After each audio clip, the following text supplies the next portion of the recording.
Hi, and welcome to Missouri Athletic Club Connections, a podcast highlighting Missouri's only premier athletic club. The MAC is recognized as the foremost private club in St. Louis, known for attracting exceptional people and enriching lives for generations. I'm MAC Membership Director Rodney Stoyer, and today we're talking about getting involved in your club through club governance. With me are two past presidents, Brent Beumer and Neal Perryman. Thank you, gentlemen, for joining me today. Thanks for having us. Our pleasure. Great. So you are both past presidents. Dedication to the club is appreciated. I think that falls short sometimes. Not everybody realizes what's involved with being the president of the club, but it's a pretty big dedication. But why don't we, whoever wants to start, give us a little bit of your path to there. What led you to being president of the club? I'll go ahead. Neal, go first. That sounds good. Okay. I don't think anything actually causes you to be on a path to be president. It kind of happens. That sounds strange, but I ran for the board in 2021. Which was just kind of coming out of COVID, and there were 10 of us running that year, which was a huge class. Yeah. And you kind of get on the board as a first year, and you learn from people like past President Beumer and others. And as the board psychology and composition kind of molds over time, each year adding 5 new people, you get to the point in your second year when you have to make a decision whether you feel called Right. to serve as president, and you feel you have the talent and ability and the skill set at that point in time to do it. And that's kind of how it happens. Yeah. Wonderful. Is that fair to say? Similar? I think that's very similar. For me, a little bit different than Neal. I, to a certain extent, did grow up in the club. My parents, my dad's still a member here, mom and dad both. My dad was on the board of governors in the, I guess, early to mid-'90s, right at the same time when we bought the West facility, which I think is 94, 95. 95, I think, yeah. Somewhere in that area. He was on that board of governors. So I had a little bit of institutional knowledge. Sure. I went away to law school, came back, joined the club shortly after graduating from law school, got involved, played basketball, did a little stuff with the, I don't know if it was still called the Associates at the time. It Yeah. had a different name, was involved in some committees, had some other friends of mine that served on the board. I actually ran the year before Neal ran, which was interesting because I ran during COVID, Right. which was kind of an interesting time for the board. And I would say, though, the president, exactly what Neal said. Yeah. I didn't run for the board of governors thinking I was going to run for president, didn't even really know.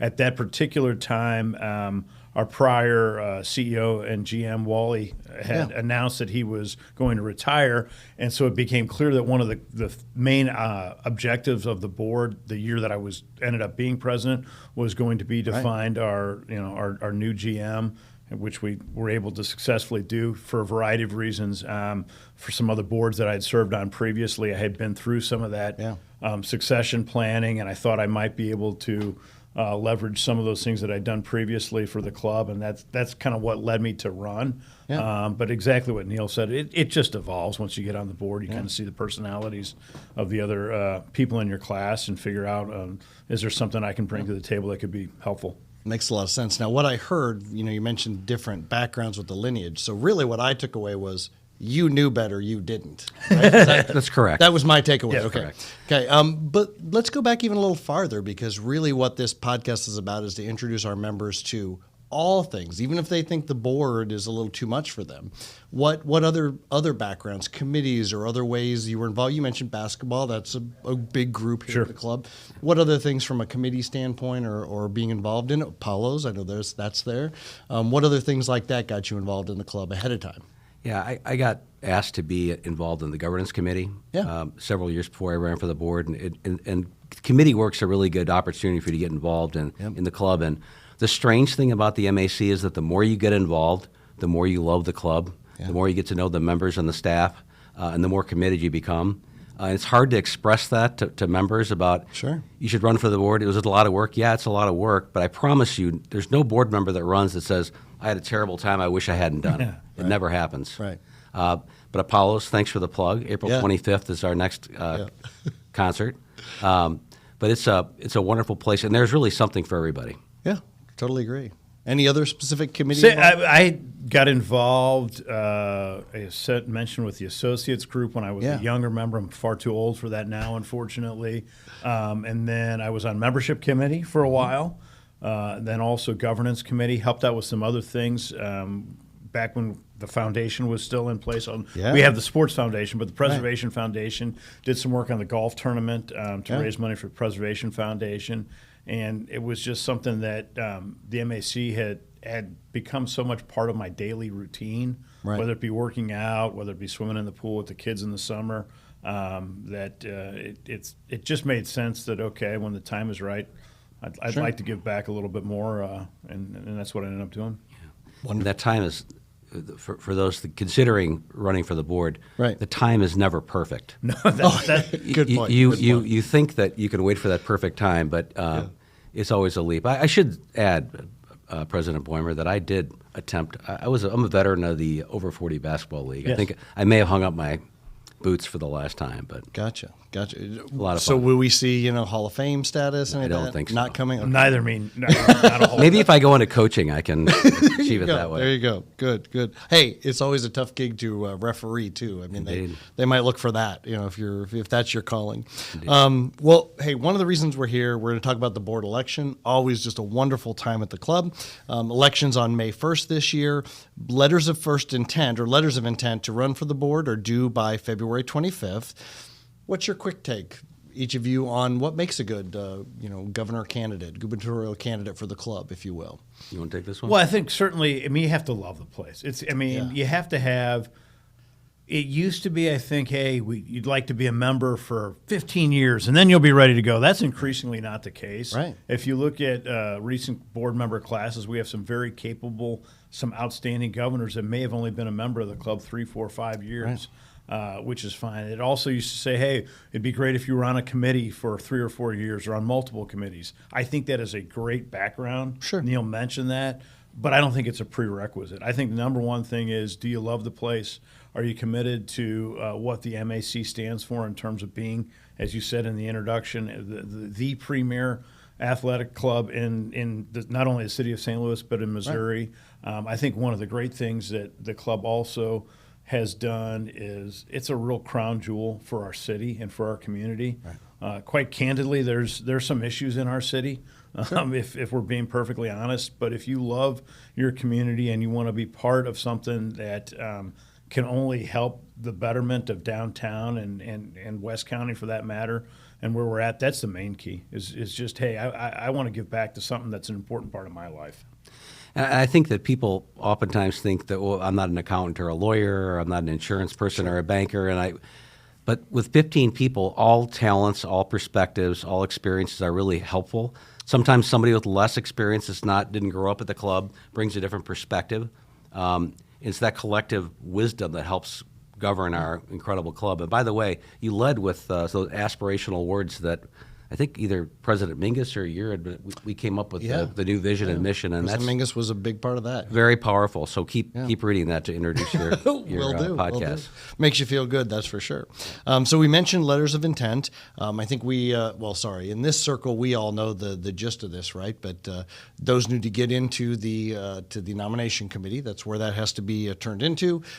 I think we all know Gena is our source, right? So Gena Willis, will probably add her contact information. She who is in charge is what I like to refer to Gena. I love that. That's a perfect way to do that, but it is so true. So she'll help walk you through that. She's wonderful at that. It's a nice, good, hand-holding process to make sure you feel comfortable with it. We give you all the information, everything you'd possibly want to know. So she's definitely your spot for that. We should add here, Ronnie, that President Beumer is chair of the nominating committee. I'm vice chair. Yeah. So if you have questions, if anyone's listening to this, they can reach out to either of us. Yeah, my name and contact information that is accurate with my cell phone is in the roster, which you can get in your app now very easily. Wow, Thank you for that. Thank you for that. And so if you have any questions, just you can see how you spell my last name. I'm in there. Yeah. If you call the other one, it's either my uncle or my dad, and they'll probably point you in the right direction. They'll still get to you, yeah. But just reach out. I'd be happy to answer any questions that you have. Perfect. We kind of dabbled with the committees, but let's specifically real quick talk about the 4 standing committees. So those are bylaw requirements. So we want to split those up or at least talk about kind of how the committees work because, again, you've mentioned it. extensively, but great intro, right, to kind of get involved in club governance. You want to take membership since you started? Sure. That? Well, I'll go through the 4 standing committees and then tell you a little Sure. bit about the first 2. There's the membership committee, there's a finance committee, there's a governance committee, and then I think we call it the planning committee. I'll speak. Membership is Best one first. the best one. That Roddy knows more about membership than I do, and it used to be, quite honestly, I think a lot of the time was spent around what are we doing as a club to attract new members, which we will never lose focus of doing that. Not at all. But increasingly, from my perspective, it's become more about how are we retaining members, Right. integrating new members, and what are we doing to make the Engage. membership experience as great as possible. Right. Which is a fortunate knock on wood per point to be at in the evolution of the Right. club. Our membership numbers are strong. I don't have them exactly committed to memory. I think we have 2,600 some odd members. Am I close to that? You are right on. Which is obviously in a great position. Yep. But a lot of what the membership committee is working on is how do we engage those members? How do we improve the experience for those members?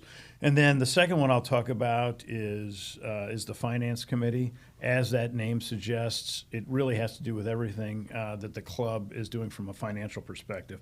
A lot of members of our club may not know this. This is a circa $30 to $35 million enterprise. Right. If Over I'm close, now, close, and that's probably that's a few years ago. Yep. And so it's in some regards a pretty significant business. And Wally and now Chip always remind me of the various businesses that we're involved in. Right. We're in the hotel business. Right. We're in our tennis business alone is like a couple Staggering $1 million amount, revenue item. Right. We're obviously in the athletic business. We're in the dining business. We're in the banquet business. And so that's really kind of the cool part about being involved in a committee or ultimately on the board is you get to be part of a pretty significant enterprise that's involved in a lot of different business lines at the end of the day, and it's pretty cool. And so obviously the finance committee is really there to serve as a support and a backbone for an outstanding staff as they go through annual budgeting processes. And if we're doing something new where occasionally you have to go out to borrow money or do something from a capital perspective, the finance committee's there to assist in that.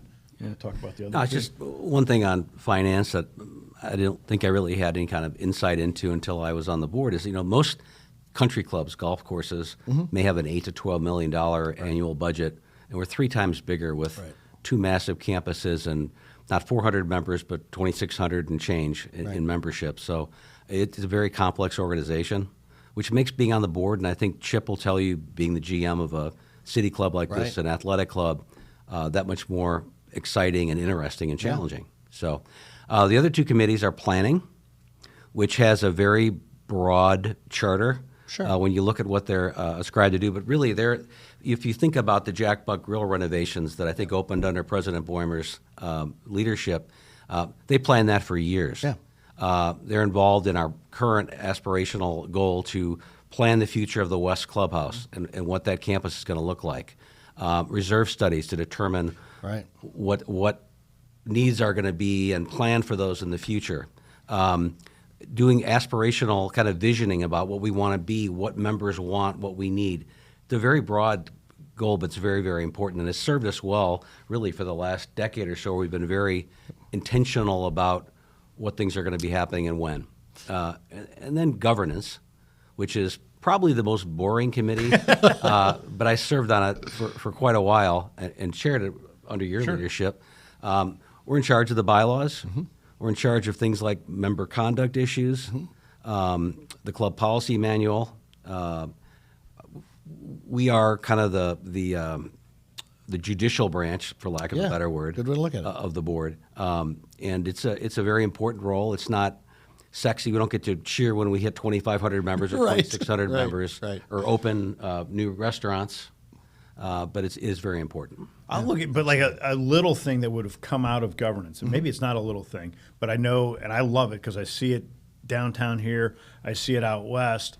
For a long period of time, dress code. Where can I wear? What can I wear? Where and how and when and all of that. Right. And there was always questions about that, and then it sort of put staff somewhat a little on awkward, their heels a little bit because you don't want to tell a member that they're not dressed. Well, that really came up through governance. Hey, why don't we just Why don't we be more explicit about it? Why don't we just clarify it? It doesn't need to be an uncomfortable conversation. We are a private club. There is certain expectations also with our hotel guests.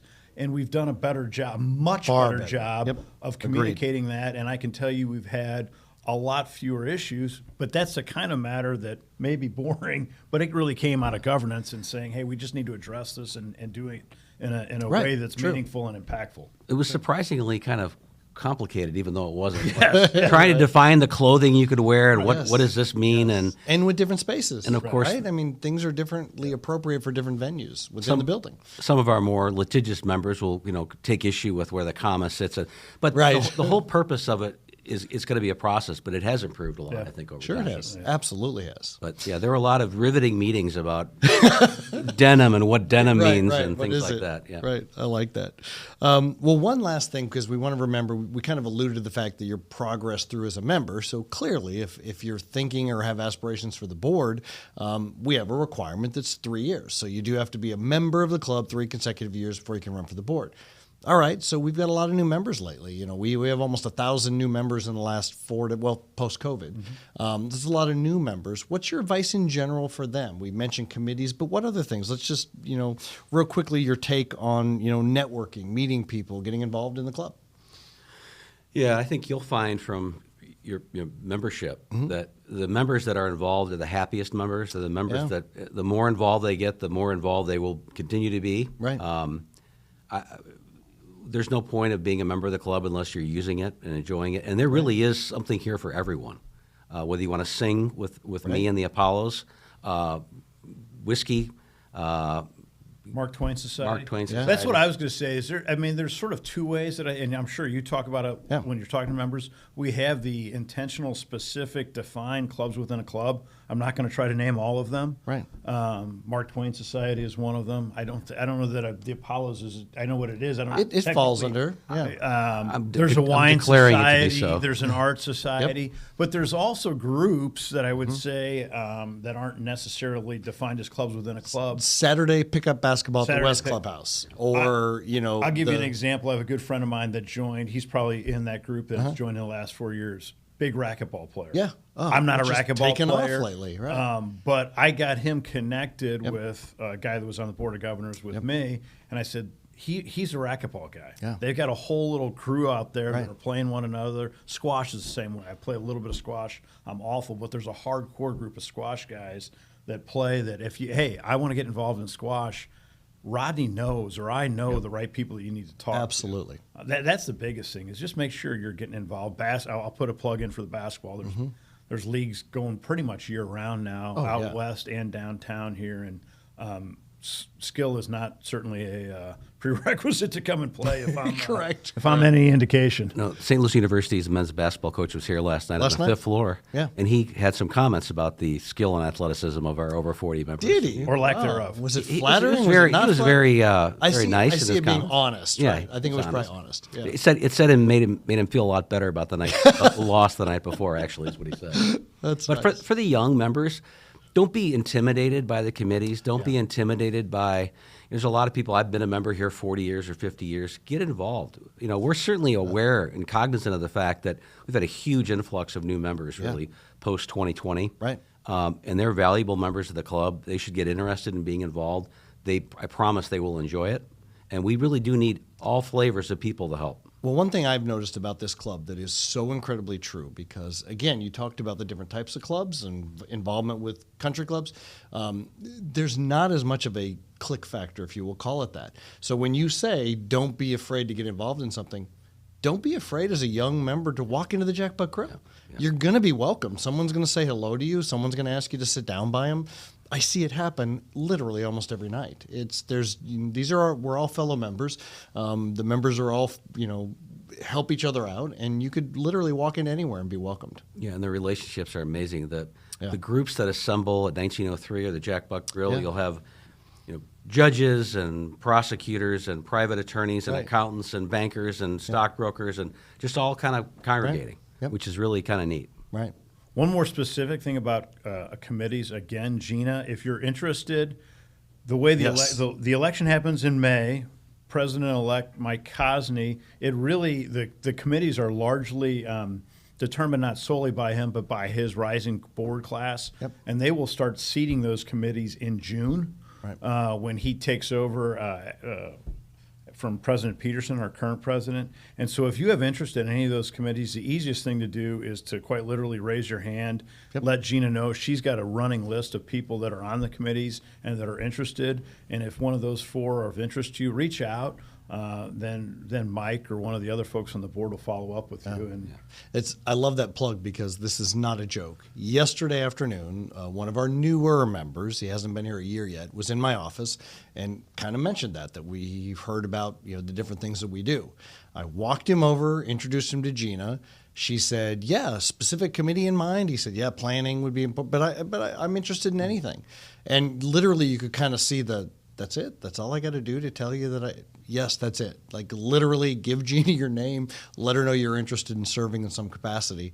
It's that easy. It really is. Kind of wrapping up a little advertisement. Yeah. This is a super exciting time to be involved with the MAC. Yes, it is. There is just in my evolution, again, not the history President Beumer had, but so many exciting things are happening. The club is booming. It's successful. There's exciting things happening with the West County potential expansion and others. Yeah.